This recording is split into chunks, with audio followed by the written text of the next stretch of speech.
Hey kids, and welcome to the show. Today I'm going to be talking to you guys about snakes, venomous snakes. We were clearing some area on our property, and I had a friend over, and we decided to do a little fishing. And when we were there, we were walking around, making sure everything was safe. We have a little fishing area at our pond. We have it's not a big pond, but it's a good-sized pond. So we were clearing out our little fishing area, and we saw a few snakes. One of them was this beautiful king snake. I got a little picture of it right here.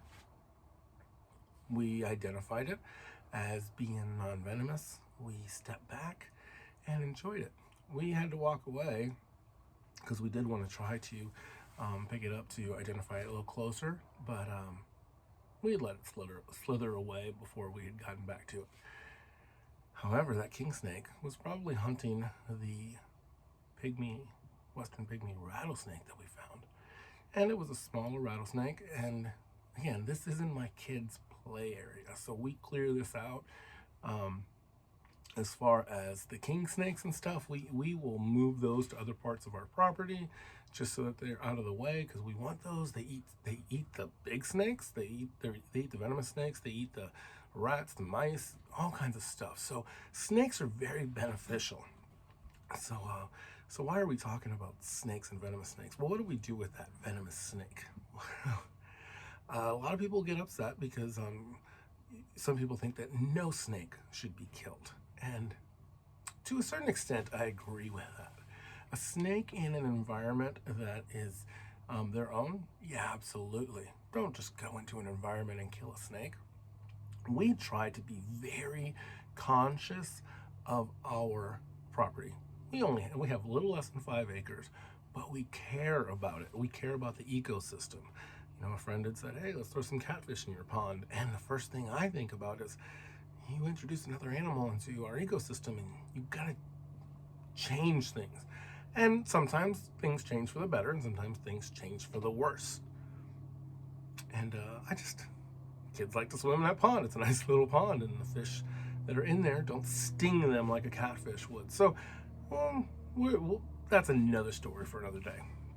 However, we have this pygmy rattlesnake. We both identify it as venomous. We see that little rattle going, and we make the decision to euthanize it. Actually, we made the decision to kill it. In my household, I tell my kids, we do not kill things unless we are, one, in danger, two, are going to eat it. So we're not the kind of family that goes out and hunts for deer, so we have this really beautiful rack antlers to hang up in our house. That's not who we are. We like antlers, but we find them as we're walking through the woods. And yeah, there's some really cool ones out there. You don't have to kill an animal to get a trophy. I'm going somewhere else. Anyway, I told the kids we should not ever kill an animal unless we're going to eat it. Now, I didn't have a recipe for a pygmy rattlesnake. However, I have a pond with some really hungry fish. So we decided to use the snake as bait to catch fish, feed our fish. So as I tell my kids, the frogs that we find, we can use them for fishing. They have to stay within our ecosystem because that's normal. And I'll tell you, the fish love the taste of rattlesnake, and the bass hit the crap out of it. So I don't recommend you go around catching rattlesnakes to go bass fishing. However, if you come across one and you're out in the woods, obviously they like it. And I'll show you a little clip. Here you go. Here's him landing one. He actually almost landed that second one with it, and then it was just time to end for the day. So yeah, that's a pretty cool fish, huh? Never thought you'd catch one with a rattlesnake. So that was a long way to get here. There's an old wives' tale that rattlesnakes can bite you after they're dead. And most people don't actually believe it. They say, it's just an old wives' tale. It's just clicks. Well, I want to show you a video that we took because we wanted to show that this really happens, and we had the opportunity, and I didn't want to squander that opportunity, especially after we had killed something. Again, I take every life seriously, even a snake's life. However, again, it was living in my kids' play area. There's a big pond. I tell all my animals, you stay away from my kids' play area, we're good. So anyway, we decided we're gonna try to use this to educate, and that's what this film is. I want to teach my kids things, and I definitely don't want my kids to find this out on their own. I want them to see it. So here it is in its entirety. I want to show you this clip from one of our videos, and if you're not watching, I'm going to tell you what's happening before the clip. This snake has basically been decapitated, and it's been sitting there for about 10 minutes. We have a camera set up, not holding this camera. It is set up on a table.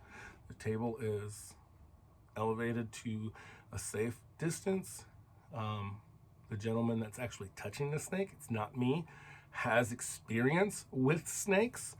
And so we made sure we were super safe when we were doing this. And all these pictures, all this identification happened in almost real time. It's pretty cool. Through a Facebook group that I'm in, and I want to shout those guys out. It's a snake identification group, and I sent 2 snakes to them, and within minutes they will identify snakes for you. And if you are ever nervous about whether or not a snake is venomous or not, just you can contact this group. They'll let you know. Just take a picture from a distance. And before I show this video, I also want to. No, I'll show you the video. Here you go. There it goes. That's a pretty creepy video. The idea that a snake can still bite when it's dead these guys can still has always creeped me out. Like that little that little wiggle at the end, that was the one that really kind of sent a chill down my spine. So I wanted you guys to see this. I want you to show this to your kids. It's scary, but I wanted to make this clip available. And just a little bit of education. Again, go see experts. I'm not an expert by any means. I'm just a dad trying to teach my kids to be safe around snakes. So here is the advice. Are you ready? This is the advice.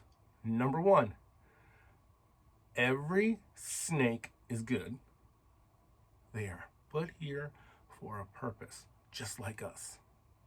Some snakes are venomous. And that doesn't make them bad, that makes them dangerous. And it only makes them dangerous if you mess with them.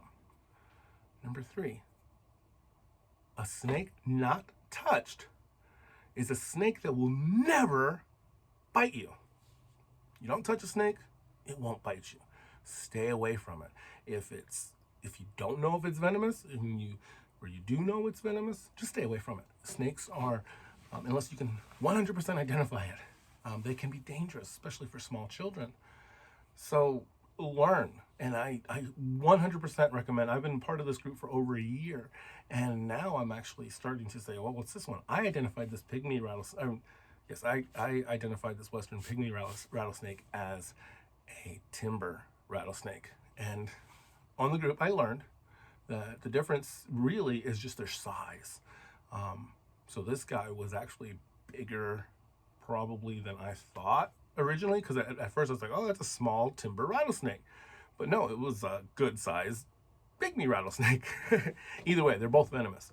And the point I'm making is that you learn. You have to learn. Learn. There's nothing greater than educating yourself, because everything you fear comes down to things you don't understand. When you are scared of something, learn about it. If you are scared of snakes, learn about snakes. If you're scared of heights, learn more about heights.